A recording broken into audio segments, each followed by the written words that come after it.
قالت لها انت عندك استعداد تسافري؟ قالت لها هتسافر فين؟ قالت لها المدينه، ده المكان بيندهني. شوفي جه ازاي، سبحانك يا رب مدبر. اللهم صل على سيدنا محمد، لا حول ولا قوه الا بالله. واحده من معجزات الصلاه على النبي اللي حصلت لواحده زميلتي اعرفها شخصيا واثق جدا جدا في كلامها. اسمها ميس قطوطه. خلاص، كانت في وضع سيء جدا جدا جدا، يعني اجتماعيا وماديا ومشاكل مع زوجها، وكانت لا تمل الدعاء ابدا، خصوصا في اوقات تحري، يعني كانت بتتحرى اوقات استجابه الدعاء. مطر، بالليل قبل الفجر، دبر كل صلاه، برضو لا تمل من الدعاء، ليل نهار بتدعي وبتصلي على النبي، وكلها بقى امل، يعني اللي هو صحيح هي في حاله ما يعلم بها الا ربنا، بس كلها امل. كل دعواتها ايه؟ يا رب ازور المدينه واعيش فيها، يا رب ازور المدينه واعيش فيها، وكده بقى زن. في مره كانت نايمه، ففي واحده كلمتها، اتصلت بيها، قالت لها ايوه ميس من، فهي بتسمع كلمه ميس كتير، فيعني اكيد انا يعني، فقالت لها ايوه. قالت لها انت معاكي شركه مش عارف ما بعتيش السي في ليه؟ قلت لها والله انا ما فاكره، وانا اتفقت معاكي يا بنتي ان انا ابعت السي في؟ قالت لها ايوه احنا متفقين يا حبيبتي، يلا بعتي السي في، الناس مستنيه. طبعا انا نايمه على روح اصلا ومش مركزه، فقالت طالما خلاص انا اتفقت معاها هبعت لها، حاضر. فبعتت لها السي في، وبتحاول تفتكر اصلا وانا اتفقت معاها امتى، انا ناسيه اصلا الموضوع ده. بعدها بساعتين كده راحت اتصلت بيها، قالت لها هو حضرتك مدرسه انجليزي؟ قالت لها اه. قالت لها هو انت ميس كتكوته؟ مش قطقوطه بقى، صاحبتي دي اسمها قطقوطه. ها، قالت لها هو انت ميس كتكوته؟ قالت لها لا، انا قطقوطه مش كتكوته. قالت لها ايوه بس انا سالتك انت ميس كتكوته قلتي لي ايوه. قالت لها انا ما اقصدش، انا سمعت كلمه مس واللي اتقال وراها، انا كنت نايمه اساسا ما خدتش بالي، وقلتي لي ابعتي لي السي في فبعتهولك، انا مالي يعني، انت اللي قلتي لي ابعتي. قالت لها على فكره المدرسه اللي انا بعت اسمك فيها بعتوا لي بيقولوا لي مش ده اسم السي في اللي احنا طالبينه، انت قايله لنا على كتكوته مش قطقوطه، انت بعت لنا اسم قطقوطه. كتكوته دي كانت الكواليفيكيشن ساعتها اقل، وانت ايه ده في حاجات مختلفه هنا. قالت لها احنا بعتنا السي في بتاعك انت مكانها يا قطقوطه، بعتنا السي في بتاعك بدل الكتكوته، والمدرسه قالت تمام احنا عايزينك انت. قالت لها انت عندك استعداد تسافري؟ قالت لها هتسافر فين؟ قالت لها المدينه. هي سمعت كلمه المدينه، قالت لك بس ده المكان بيندهني. شوفي جه ازاي، سبحانك يا رب مدبر الامر، ولا الاحلام ولا الخيال والله العظيم. واتاري الفرق فرق الموبايل رقم واحد، ديجيت واحد من الرقم، تخيلوا.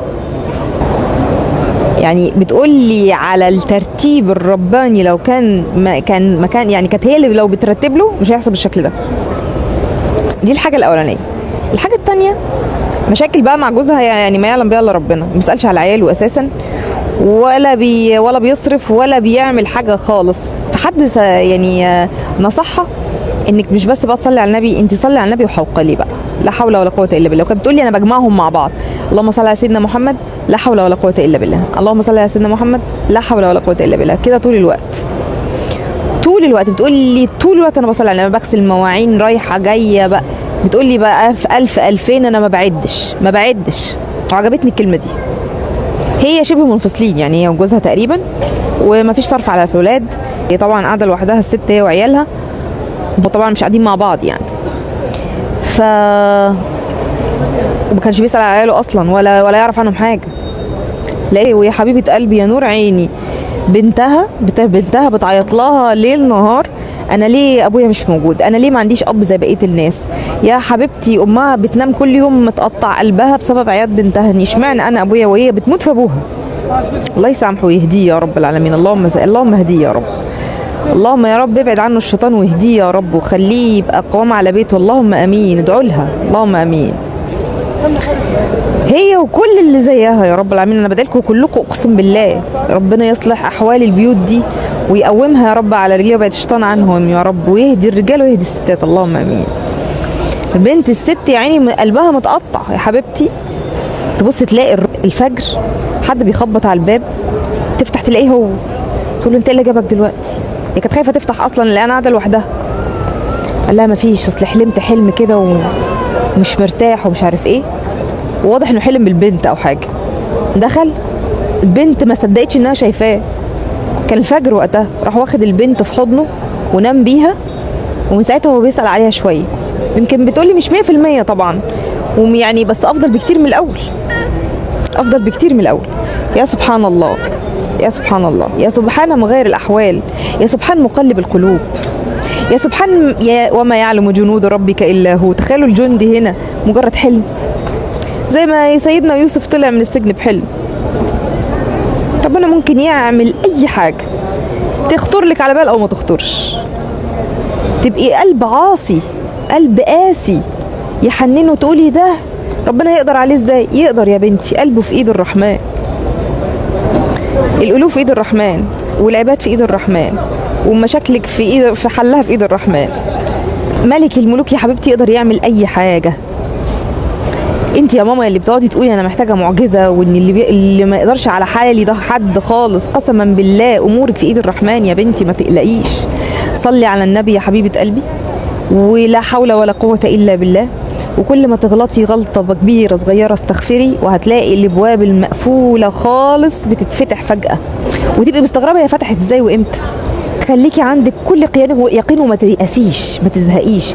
انا بقول لك فضلت ارزع واقع الباب بايدي ورجلي واسناني ودماغي، ويوشك ان يفتح ليكي، ما تقلقيش. هيجي عليكي يوم وهيتفتح لك قسما بالله، ويوم ما هيتفتح على مصراعيه، ومش هتصدقي الفرج والفتح الكبير اللي انت هتبقي فيه، وتقولي يا الحمد لله الذي اذهب عنا الحزن، يا ساتر الحمد لله اني خلصت. والله لا يجي اليوم ده يا بنتي، اوعدك قسما برب العزه، قسما بالله لا يجي عليكي يوم طول ما انت ما بتزهقيش، وفضلي كده ورا حالتك دي ليل نهار بتصلي على النبي، ليل نهار ربنا شغلك الشاغل، ليل نهار انت عندك امل ويقين ان مشاكلك دي لا تروح، واللي كل اللي في ايد الخلق ده لا يلين في ايديكي كده، يعني زي الجيلي. والله العظيم الحديد بقى في ايدي زي الجيلي، بقى عباره عن رماد كده، بقى يتفتفت في ايدي.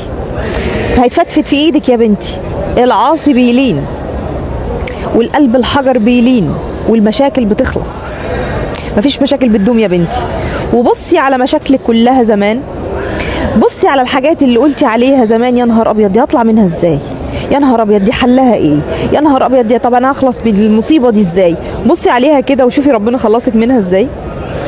بصي على اللي حواليكي، وتفكرون في خلق السماوات والارض. بصي على اللي حواليكي كده وشوفي كام واحده حواليكي كانت واقعه في مصيبه وحالها ما بيخلصش، وحالتها ما بتتحلش وما بتسعدش، وسعدت، وانتي تعرفي ان انتي ان شاء الله انتي اللي جايه.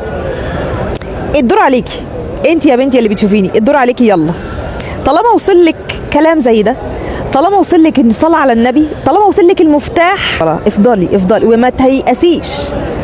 طالما في ايدك المفتاح انت هيتفتح لك. الموضوع خلصان خلصان خلاص.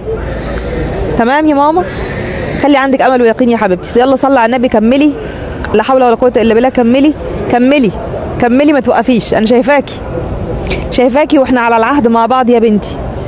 انت هيتفتح لك في يوم من الايام، انت خلصانه من اللي انت فيه في يوم من الايام، انت طالعه من الاكتئاب في يوم من الايام خلاص. فانت سرعي بالموضوع، ما تخليهوش عجلي بيه، انت اللي هتعجلي بيه ان شاء الله.